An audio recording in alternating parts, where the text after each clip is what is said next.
여러분은 지금 김남훈의 인파이팅을 듣고 계십니다.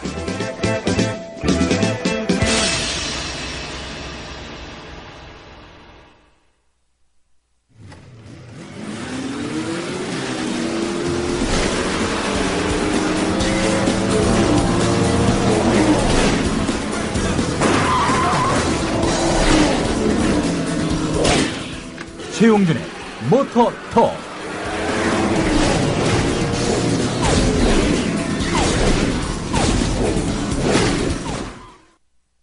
남성 여러분, 값비싼 옷을 입어도 폼이 안 나고 운동할 시간은 없으시다고요? 늘어진 뱃살과 튀어나온 가슴살 때문에 고민이십니까? 입는 순간 경험하시게 될 서프라이즈! 바디뷰 프리미엄은 고가의 스포츠웨어에 쓰이는 아쿠아엑스 원사를 사용, 최첨단 공법으로 탁월한 보정력과 신축성, 가공할 흡수력을 겸비했습니다. 우와, 정말 신기해요. 늘어진 가슴이 근육처럼 탄탄해지고 올챙이 같았던 뱃살도 올라보게 들어간대요. 바디뷰 대단합니다. 입는 순간 몸짱이 되는 남자 보정 속옷 바디뷰. 포털 검색창에 바디뷰를 검색해보세요. 구매하실 때 배송 메시지에 국민TV라고 적어주시면 고가의 사은품을 드립니다. 김철기 조합원 신청 광고입니다. 국민TV와 함께하는 핸드폰 쇼핑몰 T3010 조합원에겐 최대 27만원까지 할인해드리며 판매금의 일부는 미디어 협동조합 국민TV에 후원됩니다. 검색창에 T3010을 검색하세요. 국민TV와 함께하는 핸드폰 쇼핑몰 T3010. 문의는 070-7663-9386 070-7663-9386. 국민TV를 후원하는 새로운 방법, 국민TV 기념품 출시. 국민TV 기념 손목시계, 볼펜, USB 메모리, 스포츠 등산 양말 등 각종 기념품들이 계속 출시됩니다. 판매 금액의 25%는 국민TV에 후원합니다. 국민TV와 함께하는 쇼핑몰 폭스마켓. 문의는 1566-5476, 1566-5476. 검색창에 폭스마켓을 입력하세요. 네, 목요일 날 방송되는 이 코너를 기다리신 분들이 꽤 많이 있으십니다. 왜냐하면 대한민국 유일의 모터사이클 전문 방송 코너거든요. 자, 이 대한민국에 딱 하나밖에 없는 이 코너를 책임지고 계신 스쿠터 스타일의 최용준 기자 나오셨습니다. 안녕하세요. 예, 안녕하세요. 아니 저희가 게시판이라든가 아니 뭐 팟빵 홈 앱에 있는 그 댓글들을 분석해 보면 최용진 기자님이 맡고 있는 이 코너에 대한 코너를 사랑한 분들이 꽤 계세요. 네, 감사합니다. 예. 네, 그러면서 뭐랄까 아주 그 이제 사골 국물처럼 은근한 인기가 점차 흘러나오고 있는데요. 그런 반면에 몇몇 여자분들은 뭔 얘기하는지 모르겠다. 그렇죠. 예. 바로 한 10분 전에 우리 청취자분께서 직접 전화를 하셔서 항의 전화를 하셨어요. 그러면 여자 얘기를 좀 해볼까요, 이제? 아니요. 농담이에요. 예. 그, 정말 잔잔한 반향이 꽤 있는 것 같아요. 마니아분들도 많으신 것 같고, 특별 편선 때 결방됐었잖아요. 그때 모터톡 왜 쉬냐고 막 게시물도 올라오더라고요. 아, 그래요? 네. 사실은 제가 썼습니다. 네? 진짜요? 아니요. 아니죠? 우리 좀 댓글에 민감해서. 자, 어디 좀 다녀오셨다면서요? 예, 어젯밤에 어디 좀 갔다 왔는데요. 네. 그, 일본에서 열리는 제 43회 동경 모터쇼에 갔다 왔습니다. 모터쇼? 예. 와. 이탈리아 모터쇼는 안 가고도 뭐 다 안다고 제가 좀 그런 얘기를 했었는데요. 놀러 갔는데 마침 하더라고요. 일본에 그냥 놀러 갔는데? 예, 놀러 갔는데 모터쇼가 하고 있길래 그냥 들어갔죠. 예. 그러시구나. 예. 많이 구경 좀 하고 오셨어요? 예, 뭐, 이게 매번 모터쇼를 갈 때마다, 프레스데이 때, 네. 뭐 기자나 그런 관계자들이 보는 날짜에만 가다가 일반 퍼블릭데이, 일반 관람객들이 들어오는 날짜에 들어가는 게 거의 처음인 것 같거든요. 네. 굉장히 새로운 느낌이었죠. 그렇군요. 근데 모터쇼라는 거 굉장히 친숙하긴 한데, 사실 저 같은 일반인 입장에서는 아니 그냥 자동차나 오토바이 신제품 나오면 보도자료 뿌리면 되지 뭐 저렇게 돈 들여서 때 빼고 광 내고 세워놓고 그 모델분들 데려다가 사진 찍게 하고 왜 저렇게 하지라는 생각도 들거든요. 예. 그게 정말 도움이 되긴 되는 건가요? 많은 도움이 되는 거죠. 사실은 어떻게 보면 모터쇼라는 것은 일반 사람들에게 보여준다라는 건 서비스 개념이거든요. 네. 그러니까 원래 모터쇼라는 게 처음 생겼을 때는 이제 박람회 같은 거였죠. 네. 그러니까 이런 거를 우리가 기술을 갖고 있으니까 이런 기술이 필요한 사람들에게 이거를 팔거나 그런 거래를 하기 위한 네. 그런 계약을 하기 위한 그런 모이는 자리였죠. 실제로 새로운 기술, 새로운 어떤 제품들을 전시를 하면서 이제 바이어들과 상담을 하는. 그렇죠. 예. 그게 예전에 모토쇼였는데. 예, 그게 원래 모토쇼였는데 그런 게 다 모여 있다 보니까 일반 사람들도 굉장히 궁금해하는 거죠. 그리고 이쪽 뭐 업계에서 일을 하지 않더라도 이런 차나 그런 것들을 좋아하는 사람들이 많으니까 네. 굉장히 보고 싶어하는 거죠. 그런 사람들을 봤다 보니까 이제 이게 많이 알려진 건데 요즘 같은 개념에서는 일반 대중들이 뭐 이런 차들을 다 모아놓고 네. 마음껏 가까이 만져보고 앉아보고 할 수 있는 기회가 쉽진 않으니까요. 물론 뭐 그런 판매장에 가면은 네. 뭐 볼 수 있지만 또 상황에 따라서 다른 게 있으니까요. 아, 근데 수입차 매장 같은 경우는 들어가면. 함부로 못 들어가는 거죠. 예. 들어가긴 들어가는데, 일단은 계신 매장 직원분들이 눈으로 스캔을 하잖아요. 그렇죠. 위아래 딱 예. 보면서, 이분은 정말 살 수 있겠다. 아니면은, 이분은 그냥 지나가다 들렸구나. 앞에는 홈플러스 들렸다. 그냥 한번 지나간 거구나. 딱 할 때, 그 대응, 온도차가 있거든요. 그렇죠. 다 있죠. 그 네. 사람들도 직업이기 때문에. 그런데 그 온도차에 열받아서 차를 사는 경우도 있어요. 야, 그런 것도 있죠. 제가 아는 분도 홈플러스에 우유 사러 갔다가 그 맞은편에 있는 BMW 매장에서 차를 확 사버린 사람이 있어요. 그런 분들 그냥 계시죠. 구경하러 갔다가 열받아가지고. 근데 네. 그 또 반대의 경우도 있거든요. 그러니까 이렇게 그러니까 정말 보려고 들어갔는데 너무 영업하시는 분들이 붙어서 막 이런 얘기를 하면은 귀찮잖아요. 네. 그래가지고 오히려 안 사는 것처럼 이렇게 주머니 손 넣고 수레바 끌고 가서 마음껏 보고 오는 경우도 있다고 하더라고요. 저는 주로 그러거든요. 네. 그 원래 평상시 패션이 그러시잖아요. 예, 이러고 가면은 아무도 신경 안 써요. 근데 간 다음에 이거 2개 주세요 그러는 거죠. 오. 쇼핑백에 담아주세요. 안 담아주면 안 사갈 거예요. 자동차를요? 그건 모터사이클이건 뭐든지 간에. 그러니까 그런 식으로 이제 딜을 하신다. 예. 야. 그러면 나가라고 하죠. 그렇습니다. 우리 최영준 기자님이 방송에 재미를 붙이시더니만 이제는 이제 서로 가끔 자폭 개그도 하고 본인이 이게 느껴져 뭐냐면요. 처음에 이 방송 나왔을 때 완전히 교무실에 불려온 그 학생 주임 선생님한테 불려온 반장 같은 느낌? 왜냐하면 교무실 불려가더라도 문제아들은 안 쫄아요. 그런데 반장 같은 공부 잘하는 애들은 교무실 끌려가면 더 긴장하거든요. 그렇죠. 예. 딱 그런 느낌이었어요. 예. 어버어버 하시다가 한 회, 2회 하면서 입이 뻥 뚫리시더니만 이제는 본인 스스로 이제 드립을 치는 거야. 내가 한번 웃겨봐야지 했다가 이제 실패도 하고. 예. 평상시 하는 건데요. 네. 예. 그 교무실에 불려온 반장보다는 이렇게 학생과에 불려온 거죠. 그러니까 체육과. 예, 체육과에 불려와 있는 거죠. 내가 그렇죠. 예. 보통 학생과 분들은 대부분 이거 수학, 한번 영어 해보려고 선생님. 얼마나 노력을 했을까. 준비도 하고. 아니요, 준비는 안 해요. 준비는 안 하는데 네. 제 마음속에 언제나 품고 있는 게 있는 거죠. 네. 무섭다. 네. 저분이 너무 무섭다. 근데 진짜 저희 게스트 중에 몇몇 분은 9층에서 한번 떨어진 적도 있어요. 제가 백도로 던져가지고. 괜찮네요. 네. 예전에 저 헤드락이랑 저 이렇게 바디슬램 하신 적 있으시잖아요. 언제요? 제가 진짜 했었어요? 원래 그런 게 있는 거죠. 이렇게 소년이 장난으로 던진 돌에 개구리는 맞아 죽는 거죠. 네. 예.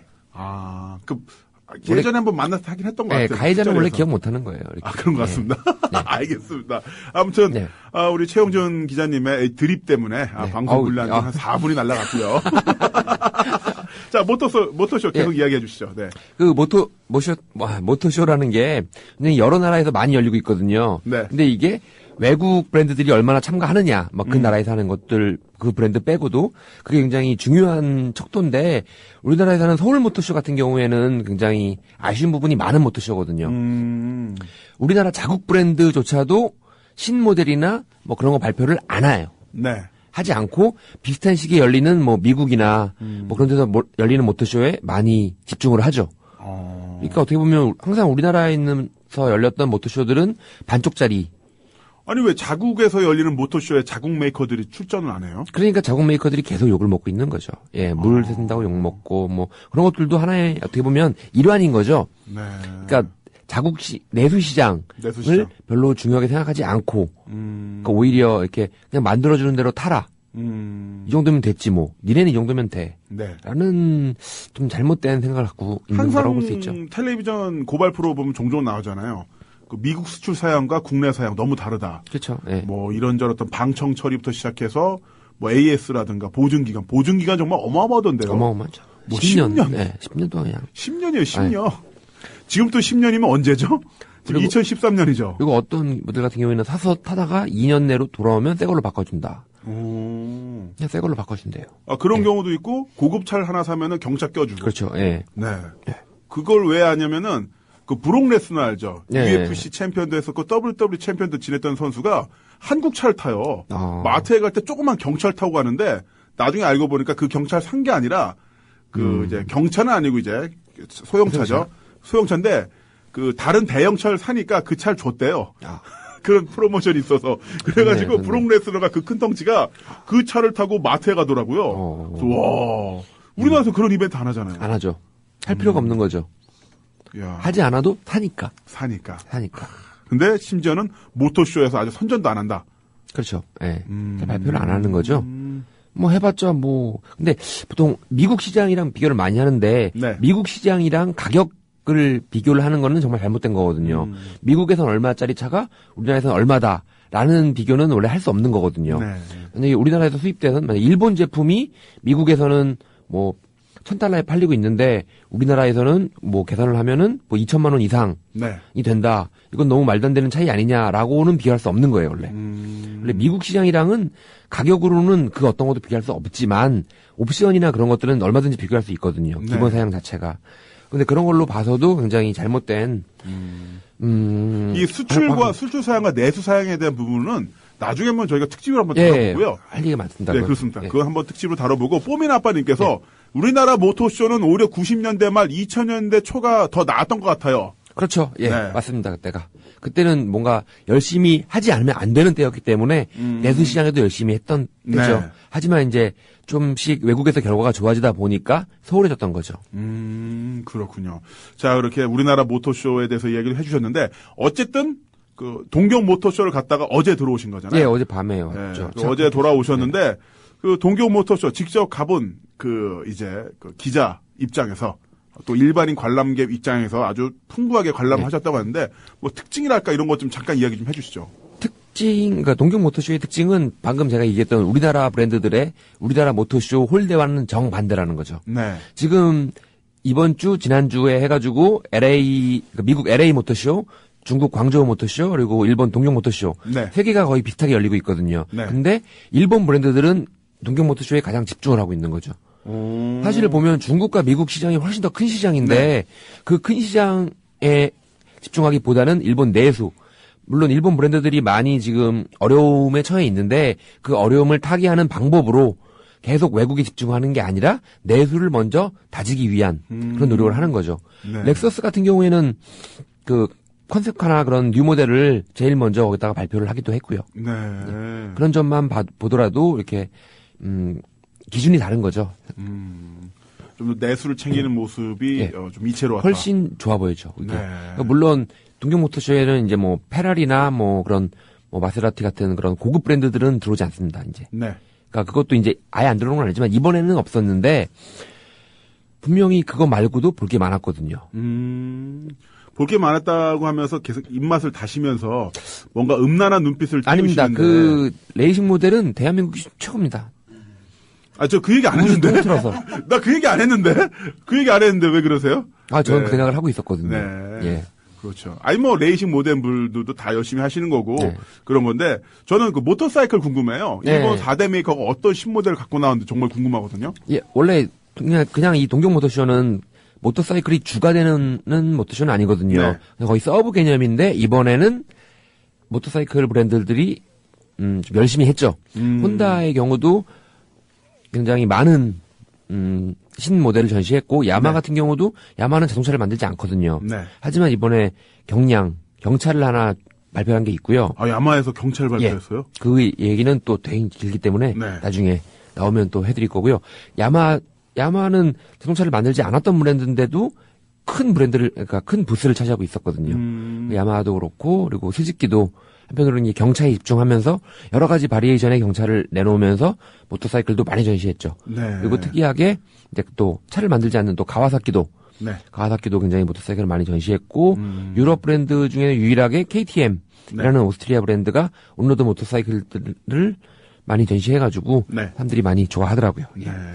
전 세계적으로 모터사이클 시장이 계속 축소되고 있는데 그 와중에 신흥 시장으로 떠오르는 게 인도잖아요. 예, 인도죠. 인도가 아무래도 이제 성장 잠재력이 있고 인구가 워낙 많다 보니까 그 자동차나 모터사이클 업계도 인도를 뭐랄까 의식한 모델들 많이 내놓고 있다고 들었거든요. 예, 그렇죠.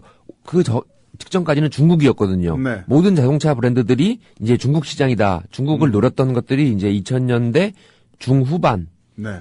후반에서 10년 정도까지는 중국 시장이었는데 중국 시장은 이제 자체 브랜드, 라이센스 아니면은 못하게 자신들의 브랜드를 되게 보호하는 법이 강력했기 때문에 큰 재미를 못 봤죠. 네. 그리고 이미 자리 잡을 만큼 자리 잡았고. 중국 같은 경우는요, 모터사이클 제조업체가 2만 군데가 넘는데요. 그렇죠.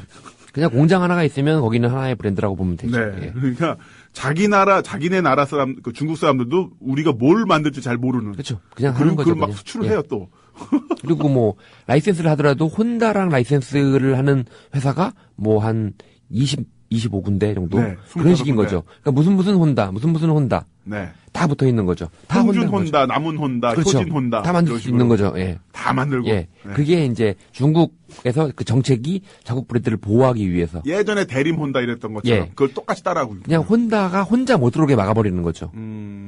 들어오면 다 자기네 브랜드들이 깨지니까 네. 그걸 막아주는 거죠. 이렇게 들어오고 싶으면 우리나라에 있는 이 회사랑 합작해. 조인해라. 예, 아니면 못 들어와. 차도 마찬가지고요. 네. 그렇게 막아주기 때문에 중국 시장은 이제 큰 메리트가 없었죠. 그래서 그 남은 시장이 이제 동남아시아 네. 시장과 인도였던 거죠. 네. 그 동남아시아는 일단 나라가 작고 좀 기후 같은 특성적인 영향이 있기 때문에 그렇게 많이 팔리진 않을 거고요. 근데 이제 남은 시장이 이제 250cc에서 500cc가 많이 팔릴 네. 시장이 인도거든요. 네. 그래서 거기에 집중해서 이제 스즈키 같은 경우에 GSR 250S라는 네. 굉장히 지금까지 없었던 새로운 모델을 발표하고요. GSX?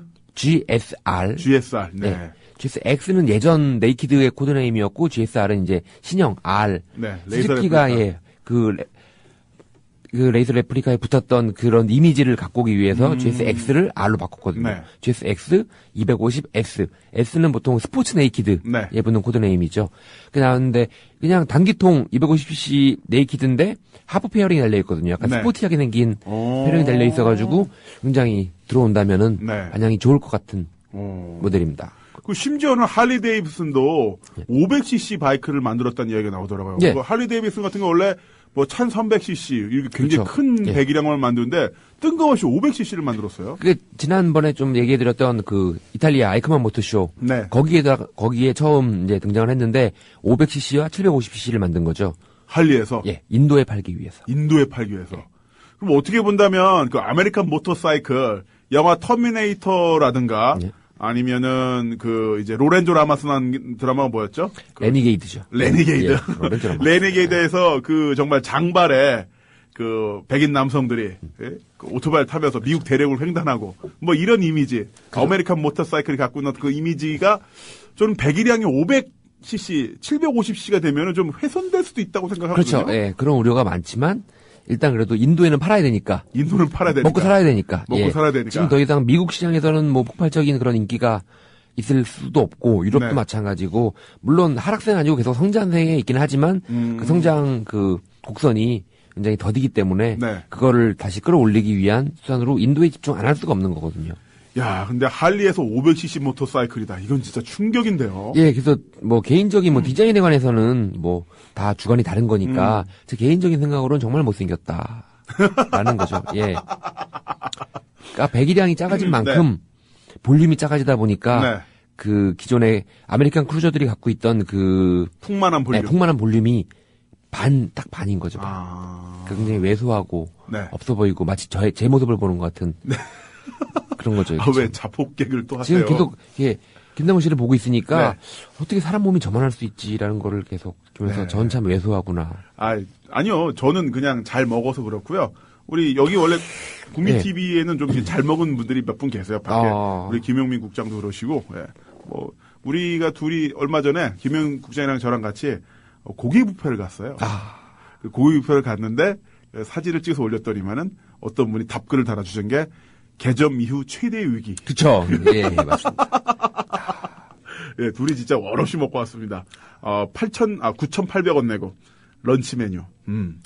근데 고기는 무제한.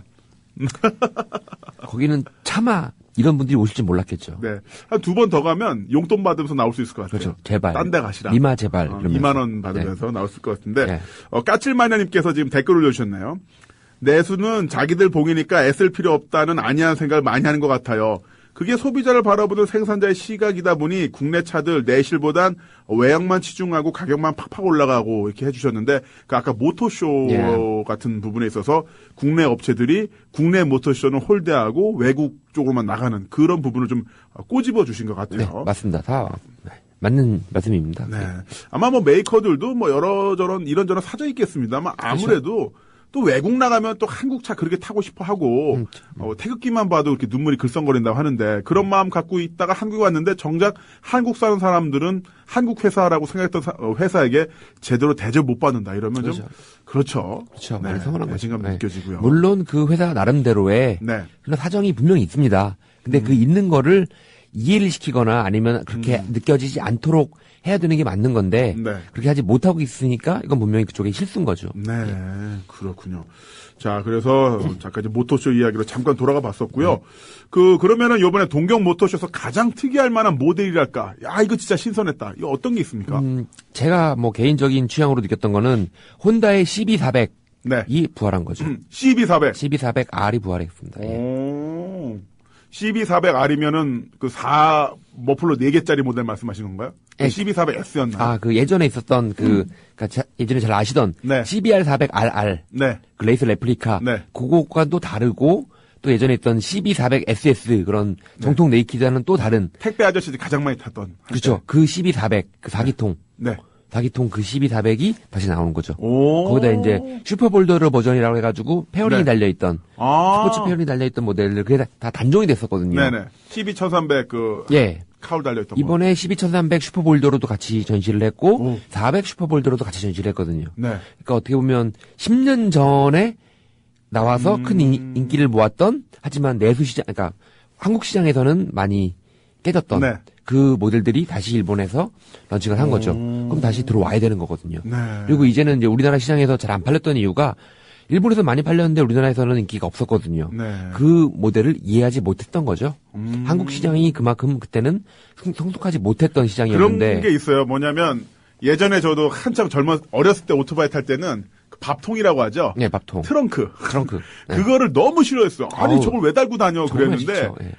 좀 타다 보니까 이게 너무 좋아요. 그게 없으면 못하는 예, 거죠. 그리고 그 하프 비키니 카울 있죠. 네. 카울도 왜 이런 거 달아나 오토바이를 탈 때 바람을 맞아야지 했는데 아. 나이가 들으니까 바람을 이게 맞는 건 피곤한 일이죠. 예. 피곤한 거죠. 바람은 피하라고 있는 겁니다. 네. 그 모델 그럼 우리나라 들어오겠네요. 들어오는지 안 들어오는지는 이제 혼다 코리아가 판단할 일이지만 네. 지금이라면은 안 들어올 것 같아요. 아 그래요? 예. 장사 좀 안 되나요? 그 슈퍼커브 네. 슈퍼커브가 들어와서 이제 많이 팔려주길 바랬는데 네. 그거는 이제 단기간 내에 승부를 보려는 욕심을 부렸던 거죠. 예, 그게 좀 장기적으로 봐서 2014년, 15년 정도에 이제 시티백, 그러니까 대림에서 만드는 네. 시티백 10을 판매량을 따라갈 그럴 장기적인 계획을 세우고 조금씩 해야 되는데 단기간에 뽑아내기 위해서 이렇게 뭔가를 해봤는데 안 되죠. 일단 배달용 오토바이가 망가져야 새로 사는 건데 네. 안 망가지는데 아직 안 망가졌는데 그렇죠. 또 배달용 오토바이 그 로터리 예. 엔진이라고 예. 하죠. 잘 안 망가지죠. 잘 안 망가져 기본적으로 예. 워낙 튼튼하게 잘 예. 나와서. 그래서 좀 장기적으로 봐야 되는 모델인데 이거를 좀 단기간에 좀 안 팔려서 초조해하고 있더라고요. 그런 건데 굉장히 아쉬운 부분이죠. 네.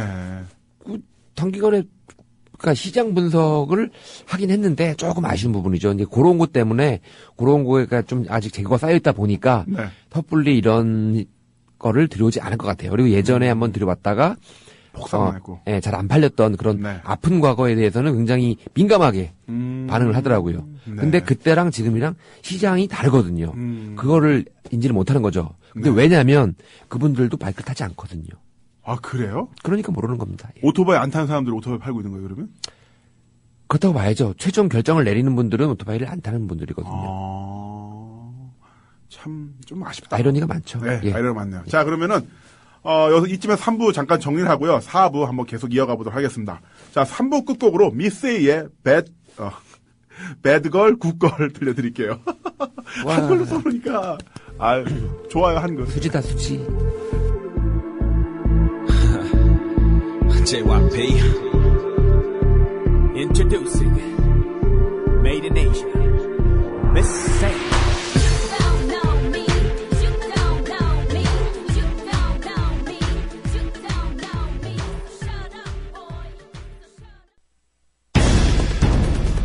언론의 정도와 방송보도의 혁신을 추구하는 인재들과 함께 국민이 주인인 방송으로서 손색이 없는 TV 뉴스를 만들고자 합니다. 학력과 학점, 나이와 성별 등 기성언론이 중시했던 기준들은 철저히 배제하겠습니다. 오로지 언론인으로서의 소양과 방송 제작자로서의 전문성, 그리고 협동조합에 적합한 인성만을 살펴보겠습니다. 2014년 4월 1일 거짓말 같은 TV 개국, 감격스러운 오프닝 멘트의 순간을 향한 100일의 기적을 읽어주십시오. 개국 이후 이어져야 할 셀 수 없이 많은 날들의 주역이 되어주십시오. 지원 분야와 방식은 국민TV 홈페이지를 참조해 주시기 바랍니다. 지금 미디어 협동조합 국민TV 홈페이지 국민.tv로 들어오셔서 상단 좌측 국민TV 인재 채용 메뉴를 클릭해주세요. 네, 미스 A의 Bad Girl, Good Girl 들려드렸고요. 그 이후 노래 나가자마자 우리 노종면 앵커님의 목소리가 나왔는데 나름 잘 어울렸어요. 네. 혹시 참 언론인 길이 궁금하시다면 지원하시죠, 이쪽으로. 저는 B급 언론을 지향합니다. 예. 아이, 무슨 B급 언론이세요. 예. 정말 그 마니아 영역에서 2륜차 전문 기자로서 많이 활동하고 계신데, 지금 게시판 보니까 크크님께서 대한민국에서 제일 많이 탄 오토바이 이거 아닌가요 하셨는데, 이 오토바이는 S&T의 마이다스 시리즈죠. 마이다스 시리즈. 이게 바로 그런 혼다의 슈퍼커브를 메인으로 해서 만들어졌던 그 카피 모델의 일종이라고 할 수 있는 건가요? 그 카피 모델이라기보다도 이렇게 슈퍼커브가 나와서 그 로터리 방식의 엔진이 이렇게 많이 알려지니까 이제 다른 브랜드들도 그런 엔진을 개발을 한 거죠. 그런데 그 중에서 스즈키가 만들었던 엔진과 그 모델이 이제 우리나라에는 당시에 효성과 같이 라이센스를 받아서 만들었기 때문에 그거는 이제 스즈키에서 온 거고. 근데 따지면은 그 혼다의 슈퍼커브에서 다 온 거죠. 예. 그 로터리 단군 할아버지. 그렇죠. 그러니까 지금 배달 오토바이의 단군 할아버지. 슈퍼커브죠. 예. 슈퍼커브가 없었다면 우리는 짜장면을 먹지 못했다. 그렇죠. 예. 뭐 항상 매장에 가서 먹을 수밖에 없는. 그리고 지금 뭐 아예 바이크란 걸 타기 힘들었을 거예요. 예. 그리고 유럽제 브랜드들도 별로 없었을 거고요. 살아남지 못했을 거고. 예. 그러니까 다 여기서 시작을 했다 이거죠. 그렇죠. 그럼 어떻게 지나갈 때마다 이렇게 우리가 경례라도 한번 하고 가야 되는 건가? 슈퍼커브 올 때마다. 슈퍼커브 오리지널을 보면은 해줘야죠. 오리지널 보면 해줘야 되는데 그거는 아닌 것들은 이제 별 의미 없는 거죠. 예. 근데 일본에는 정말 지금도 슈퍼커브 50cc가 많이 있더라고요. 그 예전 모델들이. 예. 그러니까 거의 20년, 30년 된 모델들이. 제가 이번에 좀 시내를 돌아다니면서 바이크를 좀 보려고 했는데 바이크가 일단 많이 보이진 않았지만 그래도 일단 눈에 띄는 모델들은 대부분 다 기본 20년, 10년 이상 된 오래된 모델들이 굉장히 깨끗한 상태로 잘 유지돼 있더라고요. 일본 같은 경우는 최근 동경 시내는 몇 년 전부터 그 모터사이클에 대해서도 주차 위반 딱지를 끊고 있거든요. 그러니까 이 스쿠터 인도 위에 우리 막 세워두잖아요. 100% 딱지예요. 골목에 세워놔도 딱지. 인도나 골목, 스쿠터도 정해진 주차장에만 모두 다 세워야 돼요. 그러니까 사람들이 다 아예 스쿠터 구매를 다 포기를 해버리는 거죠. 그렇죠. 그게 가장 큰 장점이었는데. 그런 거 보면 뭐 일단은 뭐 통행에 뭐 불편함이 주면 안 되겠습니다만은 또 기본적으로 우리나라가 길이 다 넓어요. 그죠, 넓죠. 인도도 넓고 차도 넓으니까 인도도 사실 차량 주차 가능한 데인데 일본은 진짜 길이 다 좁거든요. 그러다 보니까 야 우리나라가 점점 뜬금없이 오토바이 천국이 되어가네라는 생각도 드는데. 그렇죠.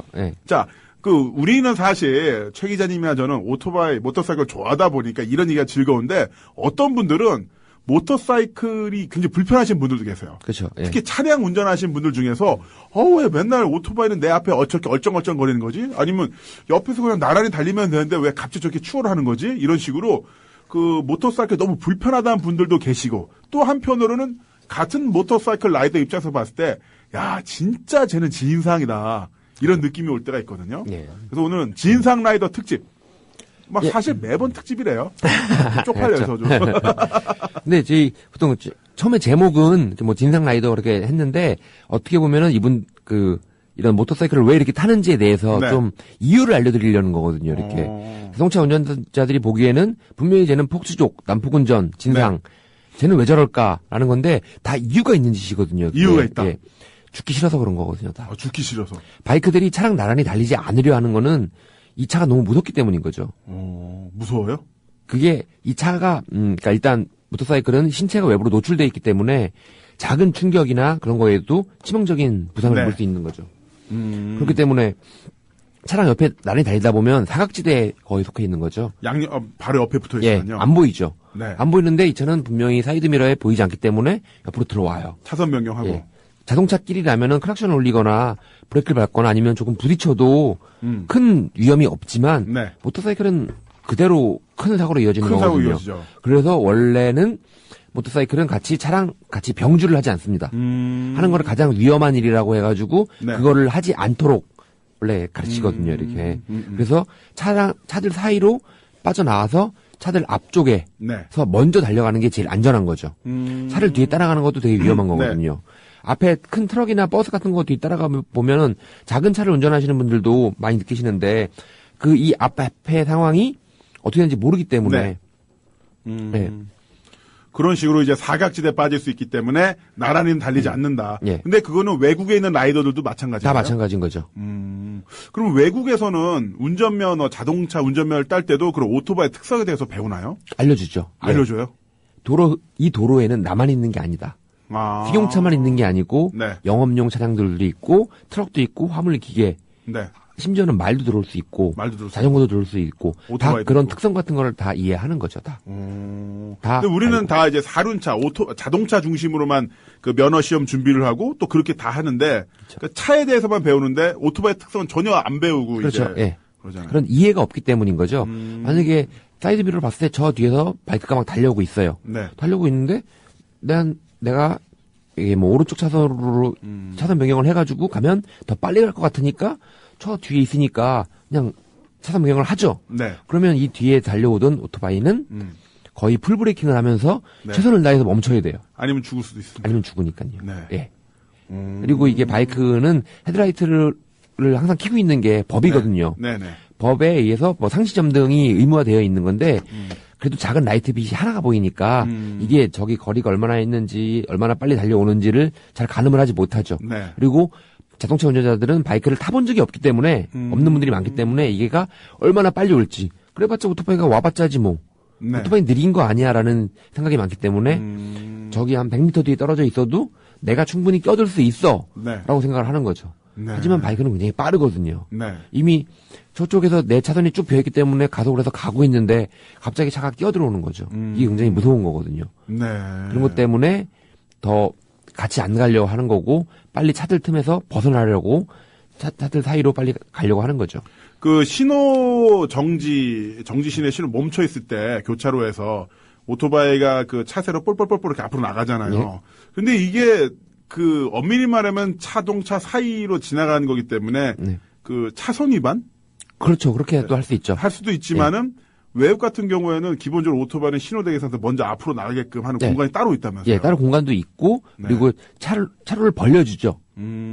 지금 차로를 벌려줘야 해. 프랑스 같은 경우에는 그러니까 프랑스나 이탈리아 같은 경우에는 안 벌려주면 바이크 운전자들이 화를 냅니다. 원래 그러면 차들이 미안해하면서 비켜주는 거고요. 충분히 먼저 갈 수 있는 그러니까 도로의 흐름 이 교통상은 흐름이잖아요. 흐름을 방해하지 않고 먼저 충분히 나갈 수 있는데 바이크가 중간에 껴있으면은 흐름도 방해할 수도 있는 거고 그러니까 먼저 가라는 거죠. 먼저 가도록 그리고 뒤에 서 있는데 앞으로 못 나가고 있다. 차들 틈으로 그럼 차들이 비켜주는 거죠. 이거 어디까지나 이제 그 주행 상황이 아니라 멈춰 있는 상황에서 안전하게 멈춰 있는 상황에서 비켜주는 거죠. 너 먼저 앞으로 나가서 기다리고 있다가 신호 바뀌자마자 가게 가라. 나도 네가 무섭다라는 거죠. 우린 빨리 헤어지는 게 좋다. 그렇죠. 그건 마찬가지인 거거든요. 자동차 운전자들도 바이크가 옆에서 주행하고 있으면 위태함을 느끼는 건 맞는 사실이거든요. 그리고 바이크 운전자들도 자동차 옆에 나란히 가고 있으면 차들 틈에 껴있으면 무섭거든요. 그러니까 먼저 가는 게 헤어지는 게 좋은 거죠. 근데 다만 네가 나보다 가속이 빠르기 때문에 더 먼저 가라. 라고 이해해 주는 거죠. 그래도 네가 더 빨리 움직일 수 있지만 그래도 내가 더 먼저 갈 거야. 네. 가지마, 못 가. 라는 못된 마음을 갖는 게 대한민국의 자동차 운전자들인 거고요. 네. 근데 다 그런 건 아니겠습니다. 다 그런 건 아니죠. 아니고 예. 또한 그 라이더들도 반성해야 될 부분이 있는 것 같아요. 많죠. 예. 그 차량과 차 사이가 이렇게 약간 틈이 있고 신호 대기 상태라고 하더라도 어느 정도 이제 상황을 좀 봐서 너무 무리하면 위험하잖아요. 그렇죠. 그 예. 차량에 또 이렇게 넘어지면서 예. 상처를 낼 수도 있고 그러니까 좀 해야 되는데 너무 막 밀고 들어가면서 너무 밀고 당연한 들어오고, 것처럼 그렇죠. 아니면은 제가 알기로는 그 아까 말씀하신 것처럼 유럽에서는 그렇게 그 정지 신호에 서 있을 때 그 스쿠터라든가 모터사이클들이 그 차량 사이로 지나갈 때도 굉장히 천천히 예, 조심하면서 가는 예. 걸로 알고 있는데 우리나라는 우리는 그냥 예. 쌩쌩 가면서 그거를 당연한 권리라고 주장을 하는 라이더들도 잘못되는 거죠. 서로 이 사람이 비켜주면 고마운 거고, 그러니까 못 보고 안 비켜주고 있으면 어쩔 수 없는 거고, 네네. 라고 생각을 해야 되는데, 비켜! 그러면서 막, 빵빵거리고, 하이브 날리고, 차 치고, 그건 분명히 라이더들이 잘못하고 그 있는 심지어는 거죠. 가장 그 사고가 많이 나는 게 바로 좌회전 차선. 그렇죠. 예. 좌회전 차선에 있는 그 중앙선을 밟으면서 막 하는 거죠. 그죠. 이거는 그 차량 사이로 그러니까 멈춰있는 차 사이 안전한 차선을 지나가는 거 완전 다른 개념이잖아요. 그죠. 예. 근데 원래는 추월을 할 때는 무조건 왼쪽으로 추월하는 게 맞고, 네. 그리고 중앙선이 있다고 하더라도 오른쪽으로 나가는 게 맞는 거긴 한데, 맞은편에서 차가 오는 상황에서는 절대로 하면 안 되는 거죠. 네. 근데 그런 것들도 당연한 권리인 척 행사할 수는 없는 거죠. 그건 분명히, 예. 네. 모터사이클 라이더들이 잘못하고 있는 거죠. 그리고 저도 만약에 하루 종일 시내를 운전하다 보면 갓길이나 그런 데 갇혀있을 때가 있어요. 네. 그러면 분명히 멈춰있는 상황에서도 사이드 미러를 접어주고 핸들을 최대한 틀어서 조금씩이라도 움직여주는, 제가 갈 수 있게 네. 움직여주는 자동차 운전자들이 분명히 있습니다. 네. 분명히 정말 고마운 분들이고 네. 그런 분들을 적어도 하루에 한 번 정도는 만나게 되더라고요. 네. 근데 절대로 안 비켜주고 일부러 막아서는 분들도 또 계세요. 좀 막아서는 분들은 최근에 본 적은 없고요. 오. 비켜주는 분, 그 백미러 네. 이렇게 요즘 예, 버튼을 다 접어주는, 접혀주잖아요. 예, 예. 제가 그냥 지나가려고 한 것도 아니고 예, 막혔네 서 있는데 이 띡 보더니만은 핸들을 탁 접어주더라고요. 예. 그래서 딱 가면서 딱 인사하고 예. 인사하고 가는데요. 굉장히 미인이었어요. 야, 참 절세미. 하얀색 원피스를 입고 있었는데 그 하늘하늘하는 느낌이 뭐랄까 그 하늘에서 내려온 대천사 같은 느낌. 아주 짧은 선행이었습니다만 저에겐 큰 감동을 남겼고요. 그렇죠. 예. 특히나 그 하얀색 원피스와 배옥 같은 피부가 너무나 잘 어울리더라고요. 대천사 가브리엘을 직접 본 듯한. 그 짧은 순간 이게 인사하면서 지나가는. 사실 지나가기 싫었어요. 한 2초 정도 되는 시간에. 그냥 엎어질까. 엎어지면은 괜찮으세요. 저 내려와서 이렇게 저 케어해주고 괜찮습니다. 이거 제가 오래 놀래트킨 것 같은데 일단 저 앞에 있는 커피숍에서 커피 한잔 하실까요? 뭐 이런. 자 여기서 좀 다른 의문을 제기하자면 혹시 그분이 무서워서 접지 않았을까? 네. 예. 한올 아리빠님께서 나무님이라서 접어주는 겁니다라고 하셨고요. 자 또 어떤 분께서는 제발 배달하신 분들 이러지 말아주셨으면 좋겠어요 하고 올려주셨는데. 그 횡단보도에서 사람이 이미 지나가고 있음에도 불구하고 휙 지나간 경우 그렇죠. 있잖아요. 네. 이거는 안 되는 거죠. 이거는 뭐 차나 오토바이나 이건 그렇죠. 절대 이래서는 안 되는 거고요. 네. 네. 그런 오토바이들은 정말 강력한 단속을 해야 되는 거죠. 예. 맞아요. 저희도 모터사이클 라이더로서 당연히 뭐 모터사이클 라이더 편을 들긴 합니다만 우리가 그 모터사이클의 특성을 이해하지 못해서 다른 분들 이해하지 못해서 겪는 우리들의 불편함에 대해서 저희가 약간 좀 걸기를 하는 거지. 그렇죠. 네. 모든 사람들이 다 안전하기 위해서 안전함을 위해서 만들어진 교통법규라는 것은 기본적으로 다 지켜야 되는 거죠. 더군다나 횡단보도는 절대 이래서는 안 되죠. 그리고 바이크들이 많이 하는 것들 중 하나가 횡단보도에서 사람들이 건너고 있는데 무리하게 빵빵대면서 사람 사이를 해주고 가는 거. 그런 것들이나 인도로 네. 막 달리면서 빵빵거리는 거. 네. 그건 정말 크로스라인을 하고 싶어요, 이렇게. 크로스라인? 예, 이게 딱 뭘 걸고 크로스 기술이요? 네. 네. 정말 이거는 저도 타지만 굉장히 이해할 수 없고 나쁜 짓인 거죠. 네. 예. 절대 그렇게 해서는 안 되는데 많은 분들이 하고 있는데 그런 것 때문에 불편을 겪었을 많은 분들 제가 대신 사과드립니다. 참 이해해 주세요. 참. 이해해 달라는 말은 아니고요. 그냥 제가 잘못했습니다. 예. 좀 더 열심히 일해서 그런 분들을 많이 선도하겠습니다. 근데 본인이 그러시는 것 같은데? 느낌에? 저는 정말 아프지 않아요. 정말 그러지 않아요? 제가 알기로는 이 서울에서 뭐 지방 모 지역을 갈 때 항상 레코드 갱신하는 걸로 기록을. 아니요. 제가 블로그로 보니까 좀 빠르시던데. 통상속도로 내비게이션으로 한 4시간 반 나오는 거를 실제 제가요? 주로는 2시간 반에 끊는다 뭐 이런 그 내용이 내비게이션이 우회를 하잖아요. 우회. 네. 우회를 하는데 저는 이렇게 산을 넘어가니까 빨리 가는 거죠. 산을 넘어가니까. 약간 좀 기쁘지 뭐랄까 이해할 수 없는 부분이 있습니다만. 지방도 국도에서는 그렇게 좀 빨리 달리고요. 네. 시내에서는 절대 그 일반 사람들에게 위협을 가하거나 해치거나 하지 않습니다. 네. 더군다나 또 스쿠터가 베스파 아주 귀여워요. 그쵸. 네.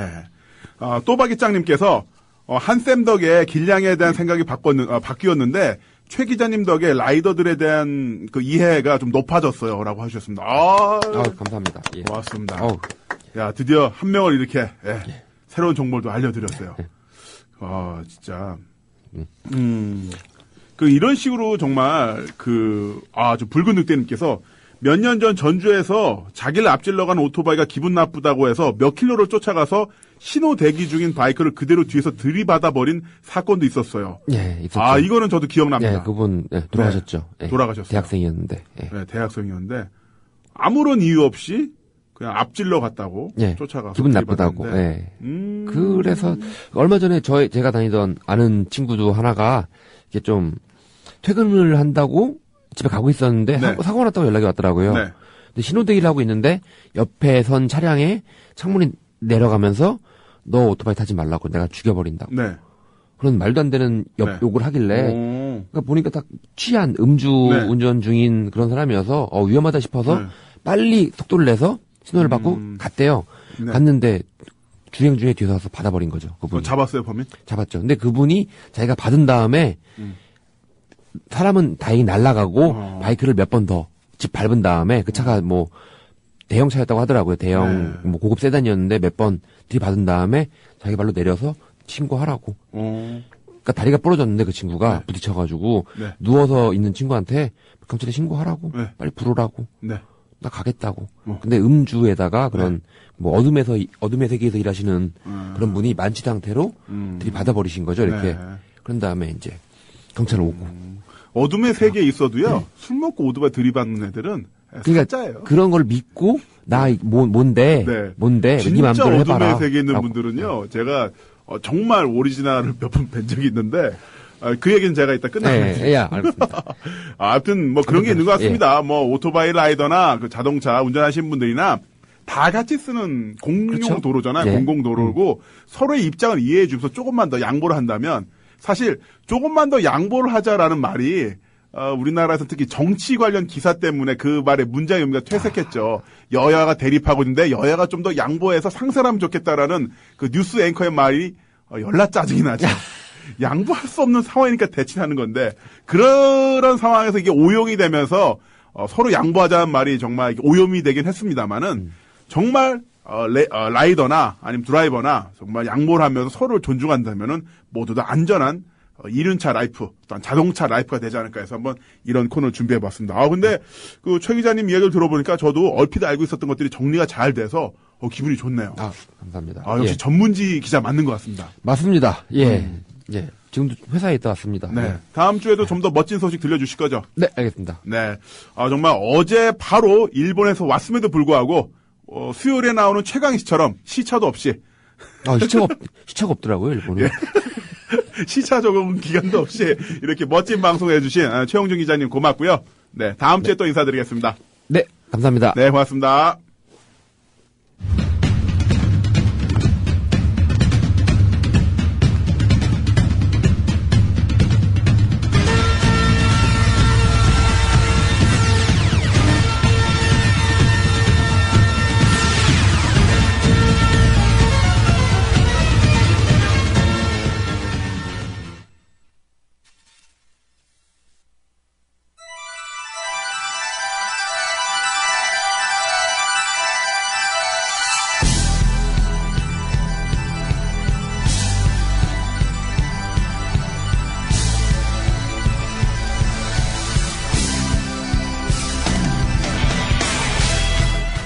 네, 시그널 뮤직 선택에 잠시 착오가 있었고요. 아무래도 너무 좋은 소식이 있어서 그랬던 것 같습니다.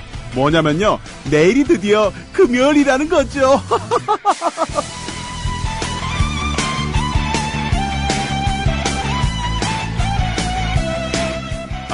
우리 청취자 여러분들 진짜 목요일까지 오시느라 고생 많으셨습니다. 조금만 더 힘내시고요. 내일 금요일의 인파이팅 신문수의 불굴의 명곡에서 감성 충전해보시길 바랍니다.